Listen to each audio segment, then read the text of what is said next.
उत्तर प्रदेश के फतेहपुर शहर का एक मोहल्ला है मिश्रामऊ। इसी मोहल्ले में राजेश साहू अपने परिवार के साथ रहता था। उसके परिवार में पत्नी के अलावा 2 बेटे और एक बेटी सुलेखा थी।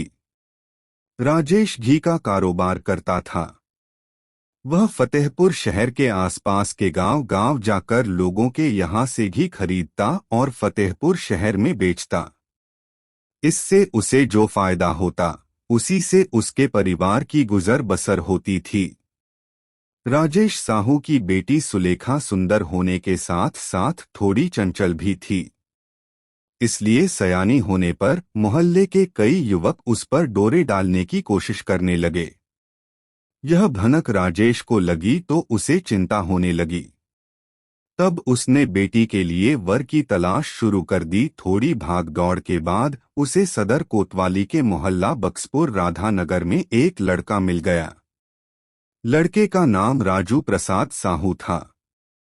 उसके पिता भगवान दीन साहू के पास 5 बीघा उपजाऊ भूमि थी। भगवान दीन के 2 बेटे रामबाबू तथा राजू प्रसाद थे। रामबाबू का विवाह हो चुका था। वह परिवार सहित अलग रहता था। राजू पिता के साथ खेती किसानी करता था। बातचीत शुरू हुई तो राजू और सुलेखा का रिश्ता पक्का हो गया। फिर जल्द ही दोनों की शादी हो गई। राजू सुंदर पत्नी पाकर खुश था, जबकि सुलेखा अपने सांवले व दुबले पतले पति से खुश नहीं थी। शादी से पहले उसके मन में पति की जो छवि थी, राजू उसमें कहीं भी फिट नहीं बैठता था। लेकिन अब विवाह हो गया था, इसलिए मजबूरी में उसके साथ तो रहना ही था।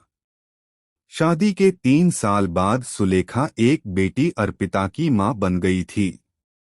अर्पिता के जन्म के बाद राजू ने पत्नी की भावनाओं की उपेक्षा करनी शुरू कर दी, जबकि बेटी जन्ने के बाद सुलेखा का रूप और निखर आया था और वह हर रात पति का साथ चाहती थी। राजू थका हारा शाम को लौटता और खाना खाकर सो जाता। सुलेखा कभी पहल करती तो राजू झल्ला उठता, आज बहुत थक गया हूँ, अभी सोने दो। पति की बात सुनकर सुलेखा मायूस हो जाती। राजू की कमाई से घर का खर्चा तो किसी तरह चल जाता था, लेकिन सुलेखा अपनी हसरतें पूरी नहीं कर पाती थी। एक तो शारीरिक इच्छाएं, दूसरी अधूरी तमन्नाएं। ऐसे में औरत बहकने लगती है। सुलेखा भी बहकने लगी थी।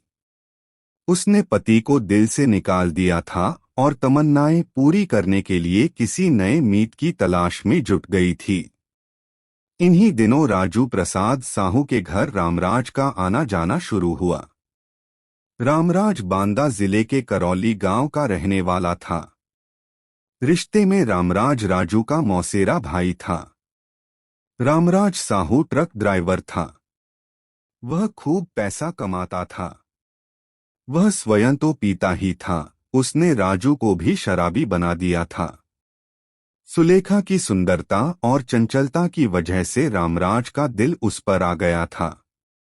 वह जब भी सुलेखा के घर आता, मौका मिलने पर उससे हंसी मजाक करने से नहीं चूकता। सुलेखा भी उससे खुलकर हंसी मजाक करती थी। वह भी उसे मन ही मन चाहने लगी थी और अपनी तमन्नाएं पूरी करने को लालायित थी। रामराज गबरू जवान था। एक दिन रामराज आया तो राजू प्रसाद घर में नहीं था। सुलेखा को अकेली पाकर उसके दिल की धड़कनें बढ़ गई।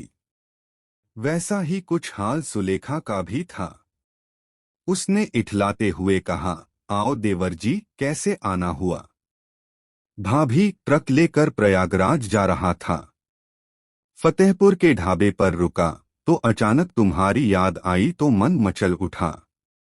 मैंने पहले तो मन को मनाने की कोशिश की, जब मन नहीं माना तो यह सोचकर चला आया कि चलकर प्यारी भाभी के दीदार कर लूं। कभी कभी सोचता हूँ कि इतनी सुंदर भाभी काले कलूटे राजू भैया के पल्ले कैसे पड़ गई। अपना अपना नसीब है देवर जी, मेरी तकदीर में यही लिखा था। सुलेखा ने लंबी सांस लेकर कहा। सुलेखा के इस जवाब से रामराज को लगा कि उसका तीर सही निशाने पर लगा है। वह उसके एकदम करीब आकर बोला, नसीब अपने हाथ में होता है भाभी, मैं आपसे प्यार करता हूँ। मैं कोई पराया तो हूँ नहीं।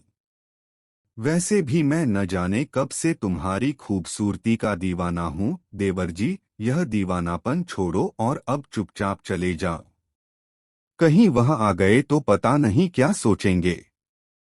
सुलेखा ने उसकी आंखों में झांकते हुए कहा।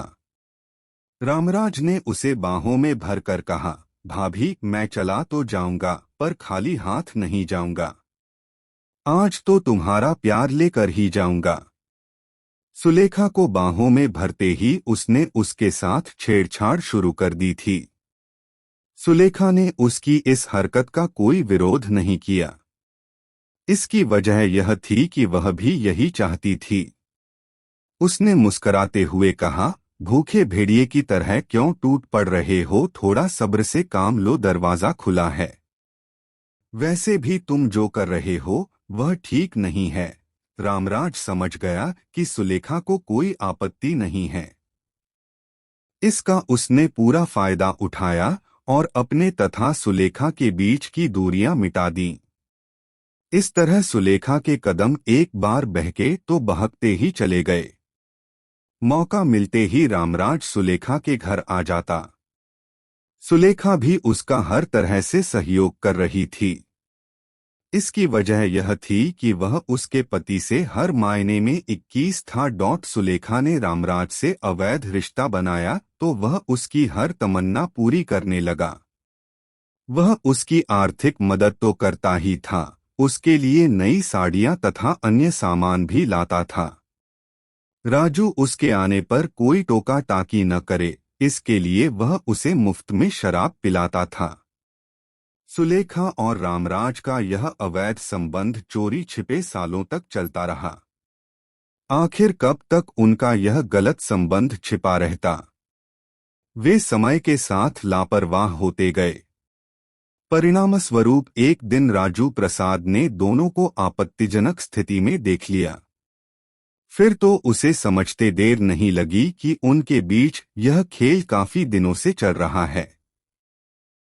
रामराज चूंकि उसका मौसेरा भाई था और उससे ज्यादा ताकतवर भी था, अतः राजू प्रसाद ने उससे सीधे टकराना उचित नहीं समझा। उसके जाने के बाद उसने सुलेखा को आड़े हाथों लेते हुए कहा, शर्म आनी चाहिए तुम्हें यह सब करते हुए। एक बच्ची की मां होने के बाद तुम नीचता पर उतर आई हो। इसके बाद जब दोनों में तू मैं शुरू हुई तो बात बढ़ती गई। राजू को गुस्सा आ गया तो उसने सुलेखा की जमकर पिटाई की, लेकिन इस पिटाई के बाद भी सुलेखा ने रामराज को नहीं छोड़ा। वह रामराज की इतनी दीवानी हो चुकी थी कि जब उसे घर में उससे मिलने का मौका नहीं मिलता तो वह किसी न किसी बहाने बाहर जाकर उससे मिलन कर लेती। जब इसका पता राजू प्रसाद को चलता तो वह शराब पीकर सुलेखा और रामराज को खूब गालियां बकता। 25 मार्च 2021 की रात राजू प्रसाद ने एक बार फिर सुलेखा और रामराज को आपत्तिजनक स्थिति में देख लिया। रामराज तो भाग गया, लेकिन सुलेखा कहाँ जाती। राजू ने सुलेखा को बेतहाशा पीटा और जमकर गालियां सुनाई। होली के एक दिन पहले यानी 27 मार्च को भी राजू ने सुलेखा को बहुत पीटा। पीटने के बाद वह घर के बाहर शराब पीने चला गया। उसके जाने के बाद सुलेखा ने अपने प्रेमी रामराज से मोबाइल फोन पर बात की और उसे दुम दबाकर भाग जाने का उलाहना दिया। उसने यह भी बताया कि राजू ने पीट पीट कर उसकी देह स्याह कर दी है। अब वह उसका जुल्म और बर्दाश्त नहीं करेगी। जल्द ही कोई रास्ता निकालो। अब वह उससे तभी मिलेगी जब रास्ते का कांटा साफ हो जाएगा। 28 मार्च 2021 को होली थी। रामराज बाइक से दोपहर 12 बजे राजू प्रसाद के घर जा पहुंचा। उसके मन में तो नफरत थी, लेकिन उसने दिखावे के तौर पर राजू के पैर छुए और बोला, भैया आज होली है। गले मिलने आया हूं। अपनी गलतियों की माफी भी मांग रहा हूं। हो सके तो मुझे माफ कर दो। राजू प्रसाद ने एक नजर रामराज के चेहरे पर डाली और फिर उसे गले लगा लिया। इसके बाद दोनों बातचीत करने लगे। बातचीत में उलझाकर रामराज ने उसे शराब पीने के लिए राजी कर लिया। इस बीच रामराज ने सुलेखा को इस बात की जानकारी दे दी कि आज वह चुभने वाला कांटा निकाल फेंकेगा। इसके बाद रामराज ने राजू को अपनी बाइक पर बिठाया और निकल गया। दूसरे दिन सुलेखा रोते हुए जेठ राम बाबू के घर पहुंची और उसे बताया कि राजू कल दोपहर से घर से गायब हैं, पता नहीं कहाँ चले गए। रात भर वह उनके लौटने का इंतजार करती रही। उनका पता लगाओ, उसका जी घबरा रहा है। राम बाबू ने सुलेखा को शक की नजर से देखा, लेकिन उसने आश्वासन दिया कि वह राजू को ढूंढेगा। इसके बाद रामबाबू ने राजू प्रसाद की खोज शराब के ठेकों, बस अड्डा व टेम्पो स्टैंड पर की, पर उसका कुछ पता नहीं चला। नातेदारों के यहाँ भी वह नहीं गया था। 30 मार्च की सुबह 10 बजे रामबाबू को पता चला कि थरियाम थाने के हंसवा गांव के पास स्थित पीएनसी प्लांट के पीछे झाड़ियों में किसी युवक की लाश पड़ी है। यह पता चलते ही रामबाबू वहां पहुंचा। उसने लाश देखी तो वह फफक पड़ा। उस समय मौके पर थरियाम थाना प्रभारी Nandlal, SP Satpal, additional SP Rajesh Kumar तथा डीएसपी अनिल कुमार मौजूद थे। पुलिस अधिकारी घटनास्थल का बारीकी से निरीक्षण कर रहे थे। रामबाबू ने सुबकते हुए बताया कि लाश उसके छोटे भाई राजू प्रसाद साहू की है। वह होली वाले दिन से गायब था। शव की शिनाख्त होने के बाद पुलिस ने शव को पोस्टमार्टम हेतु फतेहपुर भिजवा दिया। इसके बाद एसपी सतपाल ने हत्या का पर्दाफाश करने तथा कातिलों को पकड़ने की जिम्मेदारी एसपी राजेश कुमार को सौंपी। उन्होंने तब पुलिस टीम का गठन किया। इस टीम में इंस्पेक्टर नंदलाल, एसआई उपदेश कुमार, ललित कुमार, महिला सिपाही प्रियंका, सरोज तथा सर्विलांस प्रभारी सुनील कुमार को शामिल किया गया। पुलिस टीम ने मृतक के भाई रामबाबू से पूछताछ की तो उसने बताया कि उसके भाई राजू प्रसाद की हत्या उसके मौसेरे भाई रामराज ने की है। वह बांदा जनपद के मरका थाने के करौली गांव का रहने वाला है।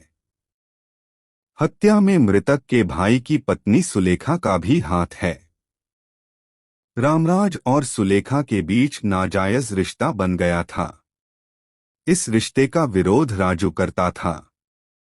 यह जानकारी मिलते ही पुलिस टीम ने रामराज के मोबाइल फोन को सर्विलांस पर लगा दिया, जिससे उसकी लोकेशन मलाका कस्बे की मिली। जांच से पता चला कि मलाका में रामराज का दोस्त नीरज पासवान रहता है।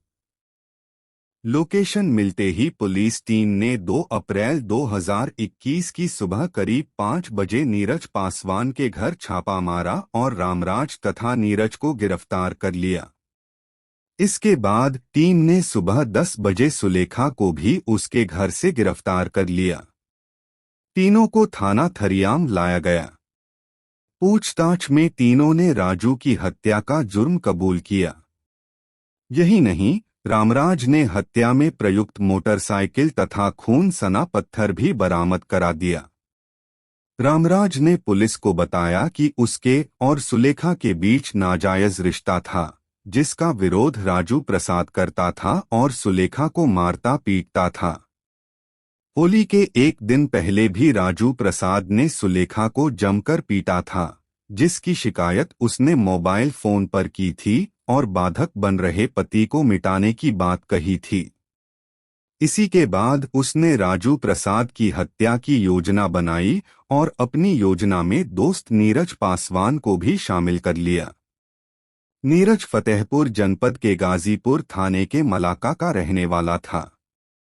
योजना के तहत वह होली वाले दिन बाइक से राजू प्रसाद के घर पहुंचा और उसे शराब पिलाने का लालच देकर अपने दोस्त नीरज पासवान के घर मलाका लाया। यहाँ पर उन्होंने शराब पी और खाना खाया। मलाका में शराब पीने के बाद वह, नीरज और राजू प्रसाद मोटरसाइकिल से घूमने निकले। वह बाइक से हुसैनगंज, छिविल्हा, हथगाम होते हुए पीएनसी प्लांट पहुंचे। प्लांट के पीछे बैठकर उसने राजू प्रसाद को फिर शराब पिलाई। इसके बाद राजू प्रसाद जब नशे में अर्ध बेहोश हो गया तो उसने नीरज की मदद से पत्थर से सिर कूचकर राजू प्रसाद की हत्या कर दी और वापस मलाका आ गए, जहां से पुलिस ने उन दोनों को गिरफ्तार कर लिया। थाना प्रभारी नंदलाल ने बयान दर्ज करने के बाद मृतक के भाई रामबाबू की तहरीर पर भादंबी की धारा 302/201 के तहत सुलेखा, रामराज व नीरज के खिलाफ रिपोर्ट दर्ज कर ली तथा उन्हें गिरफ्तार कर लिया। 3 अप्रैल 2021 को थाना थरियाम पुलिस ने अभियुक्त रामराज, नीरज व सुलेखा को फतेहपुर की कोर्ट में पेश किया, जहां से उन तीनों को जिला जेल भेज दिया गया।